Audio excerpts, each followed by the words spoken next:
Welcome to Those Were the Days. I'm Nancy Martin, the library archivist. The topic of today's program is the history of the Peters Township Fire Department. As always, this isn't a comprehensive history of the department, but the information that I had access to from archival records and online newspaper databases.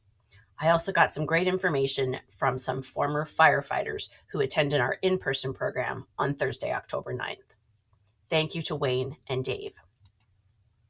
According to a typed history of the Peters Township Fire Department I came across in the archives, both Canonsburg and Finleyville organized firefighting brigades around 1911.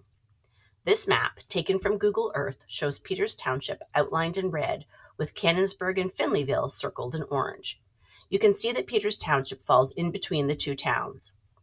Prior to establishing its own fire company, Peters Township relied on Canonsburg and Finleyville to provide firefighting services for the township, which geographically made perfect sense. The history of the Peters Township Fire Department begins in 1937, when the Pleasant Valley Volunteer Fire Company was established at Donaldson's Crossroads.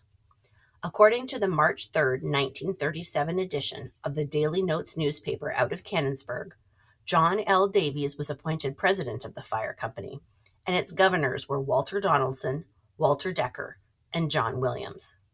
The chairman of the fire company's finance committee was J. Elmer Johnston. The chairman of the equipment purchase committee was Hugh McDowell. And the chairman of the entertainment committee was Taylor Cheeseman. Here we have a plaque commemorating the charter members of what became the Peters Township Volunteer Fire Company. More on that name change in a bit. The Volunteer Fire Company purchased two 35-gallon booster tanks that it housed at the Sproul's and Hickson garage at the Crossroads, seen here. Members of the Canonsburg and Finleyville fire departments shared valuable advice and information with the inexperienced Peters Township Fire Company. By the end of April 1937, the department had purchased 100 feet of pressure tank hose with the necessary nozzle and couplings and was ready to answer calls. The company had 52 active members and served a radius of several miles in each direction from Donaldson's Crossroads. Apparently, a large old-fashioned dinner bell at the Ginger Hill Kennels near the Crossroads was to be rung in the event of a fire. I discovered that John L. Davies, the president of the fire company, was the proprietor of the kennels, so this makes sense. The Pleasant Valley Volunteer Fire Company's meetings were held at the Capitol Hall located above Pal's Restaurant at Donaldson's Crossroads. The fire company also hosted a series of fundraising dances at the hall. The dances generally ran from 8:30 p.m. until 1 a.m., included both round and square dancing. The Royal Aces Orchestra or Tut Cornell and the Troubadours provided the music, and figures were called by Ernie Fisher and Albert DeVore. The last such fundraising dance to be held at the Capitol Hall was in July of 1940. That's because this building was torn down soon after to make way for the new Donaldson's Crossroads Clifton Highway. Washington County's first Red Cross first aid station was also established at Donaldson's Crossroads in 1937. The local Kiwanis Club sponsored the project. Erwin Sproul's, operator of the service station at the Crossroads, took the Red Cross first aid course and was qualified to assist injured motorists. In August of 1937, the newly organized 30-piece Pleasant Valley Volunteer Fire Company's band performed at the Canonsburg Municipal Swimming Pool as part of the pool's Sunday concert series. The band was directed by Frank E. Wilson and was composed of men and boys from McMurray, Donaldson's Crossroads, and other sections of Peters Township. The band actually played from the roof of the locker room on the north side of the pool. In 1938, a frame and sheet metal building for the fire department was erected on property belonging to Walter Donaldson. It may be the building seen here in this 1938 photograph of the Pleasant Valley Volunteer Fire Company's first fire truck. In the photo, from left, are Lee McConnell, John Yatsko, Chief Chuck Addis, Ernest Fisher, and Ralph McConnell. In May of 1939, it was announced that the fire company had petitioned the courts to change its name to the Peters Township Fire Company and Relief Association. It became known as the Peters Township Volunteer Fire Company. In 1942, Walter Donaldson sold a 136 by 120-foot lot to the fire company on the Canonsburg-McMurray Road, now known as East McMurray Road, for $850. This land was where the company planned to construct a township fire hall. Owing to federal restrictions on building that were imposed during World War II, it took the fire company a while to get its firehouse constructed. The Archives is lucky enough to have a copy of the architectural drawings for the proposed Peters Township Fire Hall in its holdings. That's what you can see here. Apparently, however, the upper floor was never built during the time the building served as a fire hall. Only the basement level existed. And here's the building as it appears today. Here are articles from Canonsburg The Daily Notes newspaper describing the Volunteer Fire Company's efforts to extinguish both automobile and grass fires in 1946. Both articles note the limited damage resulting from the fires and attribute it to the quick work of the township firefighters. Several of you have mentioned your fond memories of the local Firemen's Fair. The first fair was held in 1952 on the J. Elmer Johnston property along Route 19 near the crossroads. It was a joint venture organized by members of the fire company and the company's Ladies Auxiliary.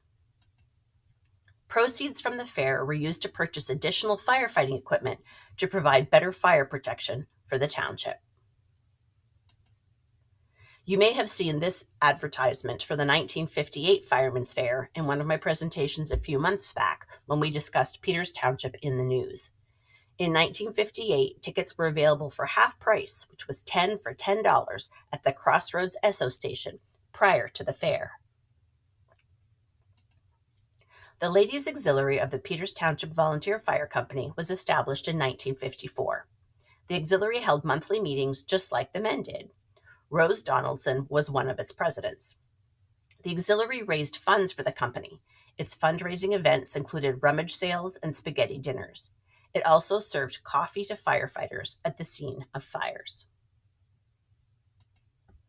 I know Seddon Stoltz's mom was a member because last month he donated this beautiful Peters Township Volunteer Fire Department number 1 Ladies Auxiliary pin to the Archives, and it once belonged to his mother. Although the pin looks gold in this picture, it's actually silver in color. Thank you, Seddon. And here's a photograph of the members of the Ladies Auxiliary from a spaghetti dinner fundraiser in 1968.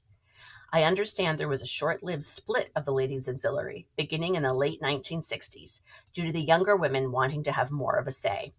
The auxiliary had 2 sections for a while, the original auxiliary and the younger Fire Bells. Bonnie Lucian, seen at the far right, was one of the Fire Bells. In 1954, the proceeds from the McMurray Lions Club's broom sale was used to purchase a Neolator or life-saving resuscitator for the Peters Township Volunteer Fire Company. Here you see Lions Club President Herbert Wilson on the left, presenting the resuscitator to Fire Company President Milton Douglas on the right. Unfortunately, Peters Township saw more than minor automobile and grass fires. Chef's Restaurant was gutted by fire on September 12, 1955. At that time, Rose Donaldson was the proprietor, and she lived across Route 19 from the restaurant. It was thought that the fire was caused by the explosion of the French frying machine that splattered hot grease that burst into flames. No customers or employees who were in the restaurant at the time of the explosion were injured. You can see the Peters Township Volunteer Fire Company truck front and center in this photo. Here's another photograph of the damaged building. Peters Township's Williamsburg Inn was destroyed by fire in April of 1959. The inn, formerly known as the Colonial Inn and located a half-mile north of Donaldson's Crossroads, had recently been renovated. A new baby grand piano purchased for the tap room and an organ for the dining room. The fire started around 5:30 a.m. on Saturday, April 4th. Peters Township Fire Chief Chuck Addis summoned Canonsburg and Upper St. Clair volunteer firefighters to assist. Complicating efforts was the fact that a gas line in the basement broke and fed the fire. The 3 fire departments fought the fire for 5 hours. By the time it was finally extinguished, all that remained of the inn was a shell and the top dormers. At the time that this article was written, the cause of the fire had not yet been determined, but it was believed to have started in the basement. The Ladies Auxiliary of the fire company wished to thank the Hollywood Barbecue, M&M Lounge, and Beals Motel for their donations of coffee and donuts for the firefighters. There was also the steakhouse restaurant explosion and fire in 1967. This is a photo of the aftermath of that explosion. A lot happened on the fire company front in the late 1950s and early 1960s. In 1957, the fire departments in Washington County established a county-wide shortwave radio network, which improved communication with both area residents and neighboring fire companies in need of assistance. Around the same time, Citizens Water Company began installing water lines and fire hydrants in the township. By 1960, emergency calls were taken at a gas station during the day, at the Donaldson residence at night. In 1961, an improved telephone alarm service was established in the township. 6 phones located in firefighters' homes were connected to this system. The lines were one-way only, so they were always open, and were used only to report fires. WI 1-6211 was the number to call. The Peters Township Volunteer Fire Department celebrated its 25th anniversary in 1962. Of its original 50 members, 8 were still on the roster, though not all were active members. In 1963, Peters Township's VFW Post 764 began operating its ambulance service, which relieved the fire company of responding to medical calls unrelated to fires. We'll be talking about the history of the ambulance service in December's program. By the late 1960s, the crossroads was becoming too congested to allow for quick response by the fire company, so it purchased 4 acres of land on East McMurray Road. This is where Peters Township's Fire Station Number 1 is still located. In 1968, the township purchased the property at the corner of Bebout and Sugar Camp Roads and began construction on Station Number 2. The building had previously served as a meat locker. Apparently, fire underwriters had urged the installation of a second fire station in the township to reduce fire insurance rates for homeowners. And here is that station today. Peters Township Fire Station Number 3, located on Bebout Road in Venetia, was completed in 2023. Peters Township fire chiefs have included John Yatsko, Chuck Addis, Bill Ennis, Carl Schilly, Bill Schenk, Jim Cushman, Bob Pasega, and Dan Coyle, among others. Michael McLaughlin is the current fire chief and emergency manager for Peters Township. Thank you for participating today. The next Those Were the Days program will be held on Thursday, November 13th at 11 a.m. We will be discussing the village of Venetia.